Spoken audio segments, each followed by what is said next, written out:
Good morning children. कुछ बच्चों के मैसेज आए हैं कि ग्रामर पे उनको कुछ कंटेंट चाहिए। अब मैं थोड़ा अभी प्रॉब्लम में हूँ, तो मैं लिख करके तो मैं एक्सप्लेन नहीं कर पा रहा हूँ, बट मुझे इतना याद है कि आपको क्या करना चाहिए। तो सबसे पहले आप ध्यान रखें कि सबसे ज़्यादा नंबर के क्वेश्चन आंसर्स आएंगे एग्ज़ामिनेशन में। तो बहुत सारे बच्चों की कॉपी जब मैंने चेक की तो पता लगाया कि उनको क्वेश्चन आंसर याद नहीं होते हैं और वो रैंडमली लिखते हैं। आप किसी भी तरह से अपनी कॉपी से क्वेश्चन आंसर याद करें, चाहे आप किसी गाइड से करें, चाहे किसी भी माध्यम से क्वेश्चन आंसर याद करें, रटने की कोशिश ना करें। क्योंकि आप रट नहीं पाएंगे, रटेंगे तो आधा अधूरा आपको याद होगा, आधा अधूरा लिखेंगे तो नंबर भी कम मिलेंगे और उसमें टाइम भी लगेगा बहुत ज़्यादा, मेहनत भी बहुत लगेगी। उसका सीधा सा फंडा ये है कि सबसे पहले तो आप उस क्वेश्चन को समझें कि उसमें पूछा क्या गया है, और उसमें समझने में आपको जो सबसे प्रॉब्लम पैदा करने वाला जो शब्द है, कोई वर्ड है, मीनिंग है, उसको आप अपने गूगल से या अपनी डिक्शनरी से क्लियर कर लें कि उसका मीनिंग क्या है। उन शब्दों का अगर मीनिंग तुम्हारे दिमाग में आगे जाएगा तो वो तुम्हें क्वेश्चन समझ में आ जाएगा। उसी प्रकार से आप जो उसका आंसर लिखा है, आंसर में जो भी कठिन कठिन शब्द है, जो भी डिफ़िकल्ट वर्ड है, उनकी वर्ड्स को, मीनिंग को आप क्लियर कर लें तो आपको आंसर का सेंस समझ में आ जाएगा, उसका मीनिंग समझ में आ जाएगा। तो फिर वो आपको याद हो जाएगा, आपको टाइम भी बचेगा आपको, और वो हमेशा हमेशा के लिए याद हो जाएगा, फिर आपको कभी भूलेगा भी नहीं। तो इस तरीके से अगर आप क्वेश्चन आंसर याद करेंगे तो आपको क्वेश्चन आंसर आपको याद हो जाएंगे। और सबसे ज़्यादा नंबर की यही आना है, क्योंकि अगर आपने 30 क्वेश्चन आंसर पूरे लिख दिए जितने भी आए हैं तो डेफिनेटली आपके नंबर 50-60 के ऊपर आ जाएंगे। और क्वेश्चन आंसर अगर नहीं लिखे आपने तो फिर आप पास होने के लिए संघर्ष करेंगे। तो इसका ध्यान रखें, बहुत अच्छे ढंग से सबसे पहले क्वेश्चन आंसर तैयार करें, क्योंकि ये मार्क्स गिविंग है।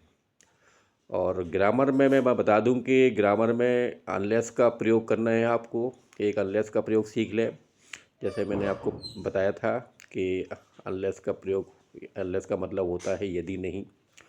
इफ़ को हटा करके अनलेस को लगाना है। तो जिस पार्ट में आप अनलेस लगा रहे हैं सेंटेंस में, उसमें आपका नॉट नहीं होना चाहिए, किसी प्रकार का do not, does not, did not नहीं होना चाहिए। जैसे मैंने कहा कि if you work hard, sentence पहले लिया, if you work hard, second sentence you will fail. अब इसमें आपको अनलेस लगाना है, तो आपको पहले पार्ट में अपने unless you work hard, unless you work hard you will not fail.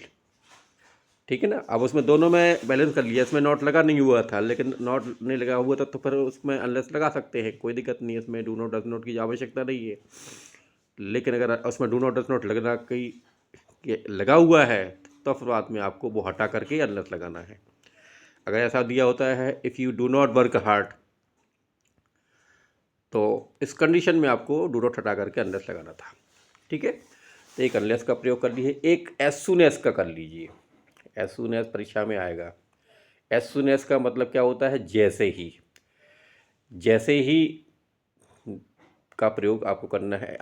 As soon as और नो सूनर देन, दोनों में से किसी को भी, या दोनों आ सकते हैं, या ये आएगा वो आएगा, दोनों का मतलब जैसे ही होता है, लेकिन थोड़ा सा दोनों में अंतर है। एज सून एज जो होता है सेंटेंस में डायरेक्ट लगता है। मैंने कहा कि जैसे सेंटेंस लेता हूँ मैं कि the light has gone, the light has gone, I came out. दूसरा suddenly I came out, the light has gone I came out. ठीक है। दो पार्ट ले लिए सेंटेंस में। अब पहले में लगाएंगे as soon as the light has gone I came out, जैसे ही लाइट गई मैं बाहर आया।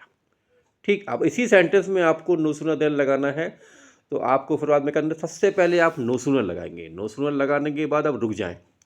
ठीक है। उसके बाद रुक जाए, नो सूनर लगाने के बाद रुक जाए। फिर देखिए सेंटेंस कौन से टेंस का है। अगर ये प्रेजेंट टेंस का है तो डू या डज को बाहर करना है। अगर ये पास्ट का है तो डिड को बाहर करना है।